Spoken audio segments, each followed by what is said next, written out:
जनाब अभी हम वेलकम करते हैं, हमारे साथ मौजूद हैं राजा शफकात हुसैन साहब, बहुत दूर से आए हैं। और कैसे हैं आप? Thank you so much for joining us today.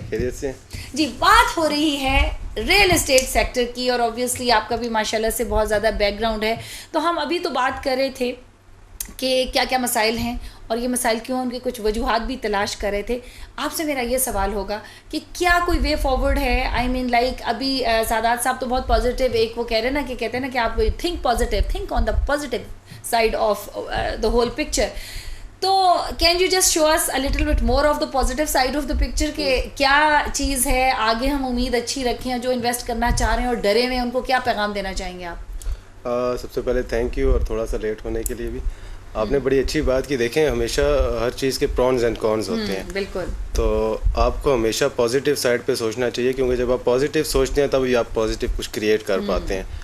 तो रियल एस्टेट एक बहुत पॉजिटिव इंडस्ट्री है, और इसको पॉजिटिव करने के लिए हमारी गवर्नमेंट को अगर थोड़ा सा सपोर्ट कर दे, आपस में एक हो जाए ना। फॉर इंस्टेंस अभी ये देखें ना कि इतनी अच्छी अगर वो चल रही थी, रिफॉर्म्स आए थे, पैसा आ रहा था। अब जो ओवरसीज पाकिस्तानीज हैं जिनकी हम बात की, तो उन्होंने पैसा खींच लिया और एकदम से ना बायर्स हैं और सेलर्स ज़्यादा हैं। वैसे the problem, basic problem is that government is unstable in Pakistan before previous last 30 years। अभी आप जैसे देखें, इमरान खान साहब की गवर्नमेंट आई थी, उन्होंने थोड़े से रिफॉर्म्स दिए तो आपके रियल एस्टेट में इतना पैसा लैंड हुआ कि आप इस टाइम रियल एस्टेट इंडस्ट्री को नंबर 1 पे देख सकते हैं। ठीक है, इससे कनेक्टेड अभी भी देख सकते हैं या अभी नंबर 2 3 पे आ गई? अभी भी आप इसलिए देख सकते हैं कि इस टाइम पे भी, करंट टाइम पे भी, इस टाइम रियल एस्टेट इंडस्ट्री में लोग बहुत अर्न कर रहे हैं। ठीक है, अभी अर्न कर रहे हैं, अभी भी लोग अर्न कर रहे हैं बिकॉज ऑफ दैट कि देखिए, मैंने कहा प्रॉन्स एंड कॉन्स दोनों साइड्स पे हैं। काम कभी बंद नहीं हो सकता। Real estate industry is a need. Basically जैसे आपका खाना ज़रूरत है, तो घर आपकी दूसरी ज़रूरत है। जुल्फ़िकार अली भुट्टो साहब का आपने देखा, नारा भी यही था कि रोटी, कपड़ा और मकान। तो बेसिक मकान हर बंदे की ज़रूरत है। रियल एस्टेट इंडस्ट्री में इन्वेस्टमेंट हर बंदे की ज़रूरत है, क्योंकि ये कोई लेविश स्टाइल के लिए लोग इसमें इन्वेस्टमेंट्स नहीं करते। इसमें एक बेसिक नेसेसिटी से लेकर, जिस बंदे ने घर बनाना है वहाँ से लेकर आपके इन्वेस्टर्स तक, हर बंदे के लिए चार में, फिर एक मज़दूर से लेकर आपके सदर पाकिस्तान तक जो है, देखें ना, ये सबसे एलीट क्लास का एक हमारा एग्जेक्टिव वो है कि जो लोग हैं, तो इन सब की नीड है बेसिकली। तो जहाँ पर नीड आ जाती है वहाँ पर काम ख़त्म नहीं हो सकता। अच्छा, लेकिन अगेन मैं आपसे वही वाली बात करूँगी कि अभी आपने सारी चीज़ों को जो है ना एक ही उससे किया, एक ही पैमाने में रखा कि जनाब एक मज़दूर से लेकर सदर। मज़दूर की ख्वाहिश तो हो सकती है, ज़रूरत भी हो सकती है, लेकिन आई डोंट नो उसकी ये ख्वाहिश और ज़रूरत का मिलाप होता है कि नहीं होता। बट अगेन मैं आपको एक बात बताऊँ कि यहाँ पर कुछ अरसे से रियल एस्टेट इंडस्ट्रीज़ में भी बहुत वेराइटीज़ आ गई। जैसे होता है ना, IT इंडस्ट्री ने बड़ा बूम किया, फ्रीलांसिंग ने बड़ा बूम किया, रियल इंडस्ट्री, और मशरूम्स की तरह हाउसिंग सोसाइटीज उगना शुरू हो गई। और उसके बाद जो है उन चीज़ों को भी स्ट्रीमलाइन करना बहुत ज़रूरी था। अच्छा, इसमें एक और बहुत इंपॉर्टेंट एस्पेक्ट था जिसने आप कर लें मुतवसत तबके के लिए एक उम्मीद की किरण उनके लिए हुई। ये जो रेंटल बेस पे घर और जो फ्लैट्स थे और जो ज़मीनें, जहाँ वो अपने घर का एक ख्वाब जो है वो पूरा कर सकते थे। अच्छा, उसको थोड़ा सा उसमें फिर मैं अभी यही बात की थी, कुछ फ्रॉड्स भी हो गए लोगों के साथ। और आप बताएंगे कि क्या वो प्री रेक्विजिट्स होने चाहिए जो देखने चाहिए अगर आप कहीं भी इन्वेस्ट करने जा रहे हो, और जो ये रेंटल का तरीक़ेकार होता है, ये क्या होता है? अगर आप थोड़ा बताना। आपने बड़ी प्यारी बात की, मैं इसी बात पे आपको लाना चाह रहा था कि बेसिक चीज़ ये जो लोगों को नॉलेज नहीं है। देखिए, जब भी आपने रियल एस्टेट इंडस्ट्री में इन्वेस्ट करना है ना, तो सबसे पहले आपने जो चीज़ चेक करनी होती है वो डेवलपर का प्रीवियस बैकग्राउंड हिस्ट्री। अभी जैसे आप भी यही कह रहे थे, ठीक है,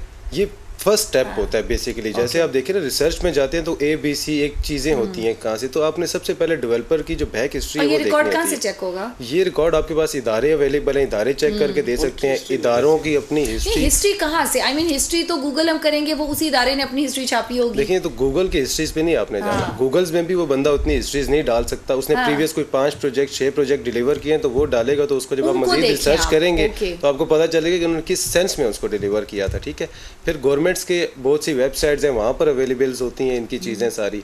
सेकंड स्टेप जो आपने देखना होता है कि जिस लैंड पे ये अभी नया प्रोजेक्ट करने जा रहे हैं, आया इनके पास वो लैंड अपने नाम पर अवेलेबल है और कितनी। अच्छा, ये कैसे पता चलेगा? ये भी आपको गवर्नमेंट इदारों से पता चल जाता है। देखिए, ये सारी चीजें सोचें समझें मेहनत करें आप, मतलब ये पूरे इन्वेस्टिगेटर बन जाए। देखिए, नहीं ये भी नहीं, मैं आपको आजकल बड़ी एक आसान बात बताता हूँ। देखिए, पुराने दौर में ये इन्वेस्टिगेशन ना थोड़ी सी डिफिकल्ट थी, बट अब तो पोर्टल्स आ गए, गवर्नमेंट ने भी बहुत सी फैसिलिटीज प्रोवाइड कर दी, आप वहाँ पर जाकर इनको रिसर्च कर सकते हैं। ठीक है, और तीसरी चीज़ कि इन प्रोजेक्ट्स की NOC no objection certificates from government available हैं या नहीं है। अच्छा, ये भी कहीं ऑनलाइन चेक हो सकते हैं? ये भी गवर्नमेंट के जितने देखें ना अथॉरिटीज़ हैं, जैसे CDA की वेबसाइट आप चेक कर सकते हैं, RDA की, LDA, जितनी भी जिस टेरेटरी में वो प्रोजेक्ट एग्जिस्ट कर रहा होता है वहाँ की जो डेवलपमेंट अथॉरिटीज़ होती हैं उनकी वेबसाइट्स पे आप वेरीफाई कर सकते हैं कि आया ये प्रोजेक्ट सेफ़ है इन्वेस्टमेंट के लिए, ये नहीं है।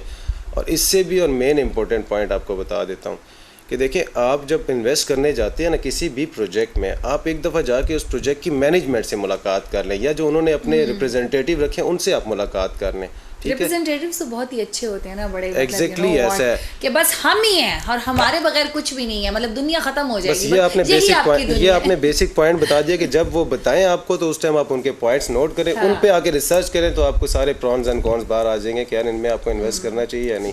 और सबसे मेन और इम्पोर्टेंट पॉइंट देखें, इंसान लालच में मार खाता है। तो हमारी फील्ड में कहा जाता है कि जब तक लालची जिंदा है और नौसरबाज की फिर मौज है।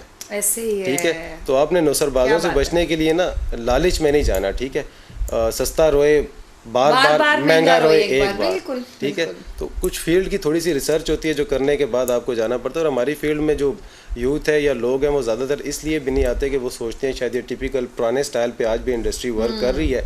आप झूठ बोलेंगे तो आपकी चीज़ बिकेगी, आप लोगों को सुहाने ख्वाब दिखाएंगे तो आपकी चीज़ बिकेगी, लेकिन एंटायर जो इस टाइम सिनेरियो वो चेंज हो चुका है। अब झूठ पर आप ज़्यादा देर सर्वाइवल नहीं कर सकते। हमारे यहाँ जो माइंडसेट प्रिवेलेंट है ना वो ये है कि जी क्योंकि आपने एक जगह, मेरे भाई ने, बहन ने, कज़न ने एक जगह इन्वेस्टमेंट की थी, वो कह रहे हैं आ जाओ। अभी बल्कि रिसेंटली एक बहुत बड़ा एक यहाँ पे अक्सर ऐसी भी चीज़ें होती कि जी कोई चीज़ कंक्रीट नहीं होती, रियल स्टेट में नहीं लगाना, लेकिन आप अपना पैसा दे रहे हो कि जी 1 लाख पे आपको 5,000 मिलेंगे, और अगर 2 लोग लाओगे तो उसके ऊपर भी आपको कुछ मिलेगा, obviously without any business model. और फिर क्या होता है कि जी बहुत सारे गरीब लोग भी मारे जाते हैं जो ऑब्वियसली महंगाई का ज़माना है, जिनके खर्चे पूरे नहीं होते, they want to earn those extra 20,000 from somewhere, तो वो रियल स्टेट में नहीं करते। अच्छा, ये जो रेंटल बेस पे दे रहे होते हैं, मुझे थोड़ा सा इसका बताएं। एक तो इंस्टॉलमेंट्स हैं, बट बहुत सारी बिल्डिंग्स और ख़ास तौर पे जो कमर्शियल बिल्डिंग्स हैं वो आजकल इस तरीके से वही वाली बात है ना कि आपका ख्वाब होता है कि आप उसमें इन्वेस्ट करते हो थोड़ा सा और साथ ही आपको उसका रेंटल भी आना शुरू हो जाए।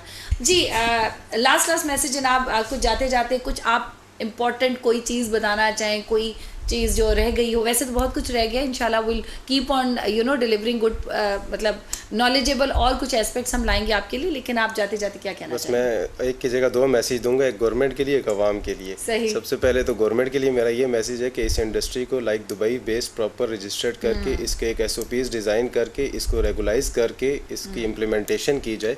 ये एक बहुत बड़ी इंडस्ट्री है और दुनिया के जितने टाइकॉन्स हैं इस इंडस्ट्री से बने हैं, तो पाकिस्तान भी इसी इंडस्ट्री से तरक्की कर सकता है। तो काइंडली इस पे ज़रा फोकस लें और इसके जो रोज़ ये लॉस चेंज कर देते हैं, इन्वेस्टर्स को डरा देते हैं उनका स्टेक लगने के बाद, तो काइंडली इस पे ज़रा फोकस करके थोड़ी सी स्टेबिलिटी लाई जाए। और आवाम के लिए मेरा खुसूसी ये पैगाम है कि रियल इस्टेट में बहुत से फ्रॉड्स भी हैं, तो आप काइंडली एक दफ़ा डीप रिसर्च करने के बाद और जिन ख़ासकर प्रीवियस सबसे इम्पोर्टेंट पॉइंट आपको देने लगा हूँ कि आप जिस रियल इस्टेट एजेंसी के साथ इन्वेस्टमेंट करने जा रहे हैं, अगर आप उनमें रिसर्च करके कंसल्टेंट्स उठा लें, रियल इस्टेट प्रॉपर्टी मैनेजमेंट्स के लोग उठा लें, तो वो आपको प्रॉपर गाइड करके आपको throughout the start of investment to end of investment guide करके आपको लेके चलेंगे, जिसमें आप सेफ़ एंड सिक्योर रहेंगे। और सबसे इम्पोर्टेंट पॉइंट कि इस फील्ड में शुद्देबाज बहुत ज़्यादा है, उनसे आप लोग बचें, वो आपके नुकसान के सबसे बड़े रिस्पॉन्सिबल होते हैं, क्योंकि उन्होंने अपने 2 रुपये के लिए ना आपको कहीं भी फंसाना होता है। तो ये मेरा एक आवाम के लिए पैगाम था जिससे वो सेफ और सिक्योर इन्वेस्टमेंट कर सकते हैं। बाकी तो सादात भाई, बहुत बहुत शुक्रिया राजा शफकात साहब आपका साथ।